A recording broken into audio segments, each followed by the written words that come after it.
So today we commemorate the World AIDS Day, a day that was set aside to remember those who passed because of this epidemic, and also to celebrate those who are still alive and still fighting. We commemorate the World AIDS Day. This is a special podcast. I'm speaking on truth that heals, truth that liberates.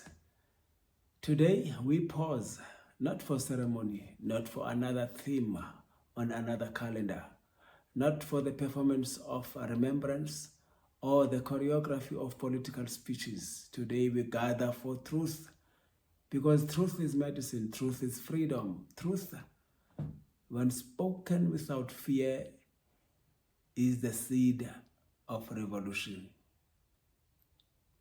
So I'm speaking today to all of us, to people living with HIV, to those newly diagnosed, to the long-term survivors, to activists, to structural intervention designers, to donors, to corporate institutions, to governments, to the silent, the tired, the triumphant, and to the ones hanging by the thread. It is World AIDS Day today. It is not a memorial. It is a mirror. And the question is, what do we see in the mirror? To the people who are living with HIV, all of you, all ages, young and old, females and males, newly diagnosed, long-term survivors, I say to you, refuse to be a statistic, refuse to be a development indicator or a dashboard metric. Be the living, be the breathing, the loving, the grieving, the surviving, the thriving. Be the rebuilding, be the rising. Choose life. Wake up every day and choose dignity, even when those around you still whisper shame. Hold your families, raise your children, care for partners, lead organizations, build businesses, write policies, preach sermons, run cities, save lives, all while managing a condition the world calls a burden. But hear me clearly, there is nothing burdensome about you. There is nothing diminished about you. There is nothing lacking in your humanity, your brilliance, your leadership, and your calling. You are whole, you are worthy, you are enough. And you are not defined by the virus in your blood, but by the power in your spirit. And if you are one of those who have been told anything contrary to what I'm telling you today, you deserve joy, you deserve love that stays, you deserve health care without humiliation, you deserve leadership that sees you. You deserve systems that protect you. You deserve life, abundant life. To structural intervention designers, you cannot design programs for people you do not see, for people you do not even listen to. You cannot plan for communities you never sit around with. You cannot empower people from the top of an office floor building where HIV becomes a project code, a donor line item, or a quarterly KPI. Not only do communities see it, they feel it because they live with the consequences thereof. Too many interventions are designed in boardrooms, but implemented in broken communities. Too many decisions are taken about communities without them in the room. Too many assumptions are made about what they need, while their real need remains unnamed. You want innovation? Start with humility. You want impact? Start with proximity. You want transformation? Start by handing the microphone over to the communities. Communities are not beneficiaries, they are experts. Experts in survival, experts in stigma navigation, experts in community dynamics. They are experts in resilience, experts in systems that heal. and those of you that hurt. If you want interventions that change lives, stop seeing communities as data points and start seeing them as co-authors. To corporate institutions, you cannot build empires on the backs of those who are too afraid to disclose their HIV status. You cannot celebrate inclusion when employees living with HIV feel pressured to hide their medicines in desk drawers. You cannot post World AIDS Day statements while refusing to train managers, rewrite policies, normalize health support with dignity. Your diversity reports means nothing if your workforce is suffering silently. Your CSR portfolios mean nothing as well if your internal culture remains hostile.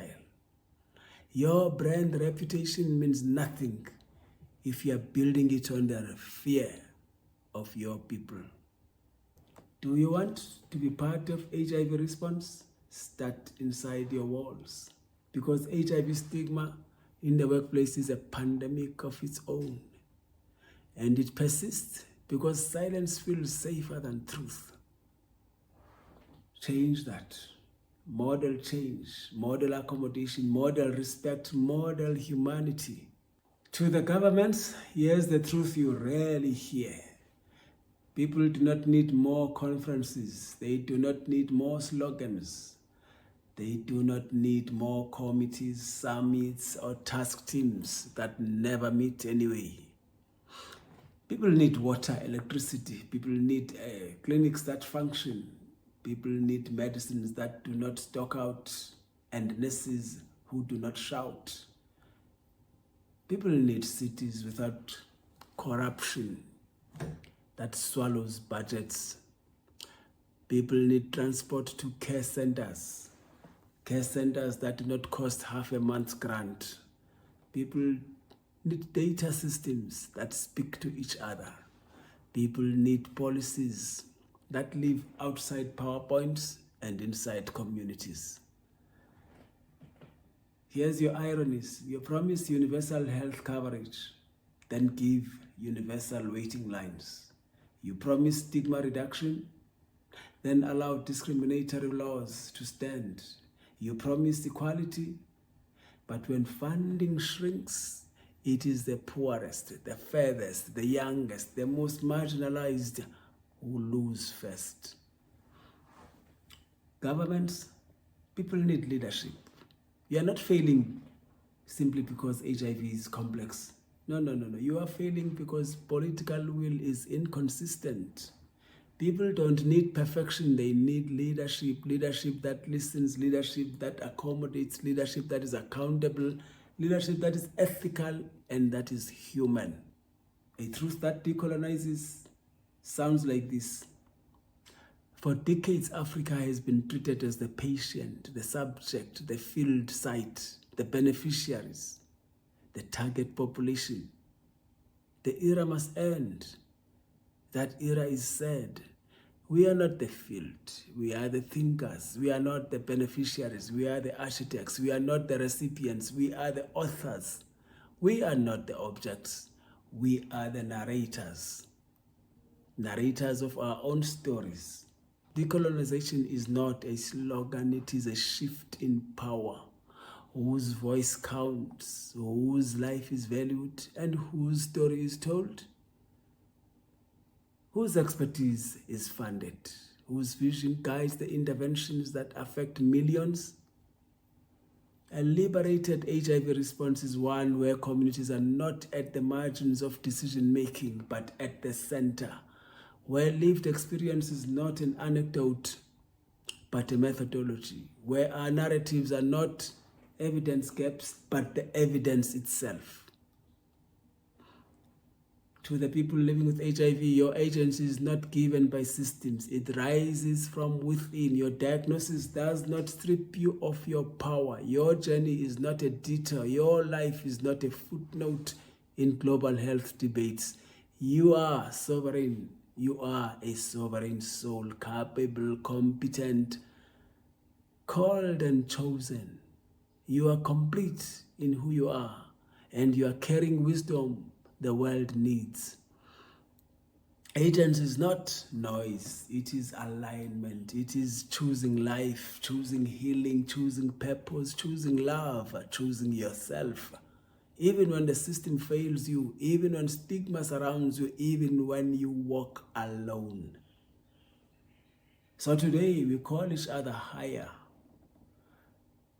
We call communities higher to create spaces of belonging, not judgment. We call institutions higher to practice inclusion that is lived, not printed. We call governments higher to prioritize health with integrity, not theatrics. We call donors higher to stop funding interventions that are performative, extractive, and disconnected from the realities of people on the ground. We call on people living with HIV higher to rise into your own healing, your own agency, your own leadership, and your own power. In closing, HIV has taken so much, but it has not taken our voice. It has not taken our future. It has not taken our right to thrive. It has not taken our right to be fully human, fully alive, and fully ourselves. So on this Wellness Day, we do not bow to fear. We do not shrink to stigma. We do not apologize for existing. We do not wait for permission to live. We speak the truth because truth heals. We speak the truth because truth liberates. We speak the truth because truth transforms. And truth is the foundation of thriving. This is our day. This is our voice. This is our truth. And we, the unmasked, are still here, still rising, still thriving.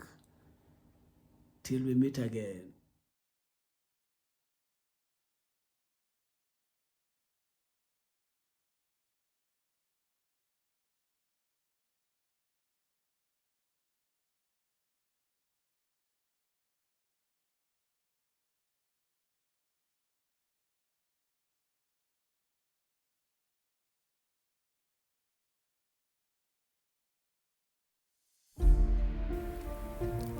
Thanks for joining us on Unmasked and Thriving.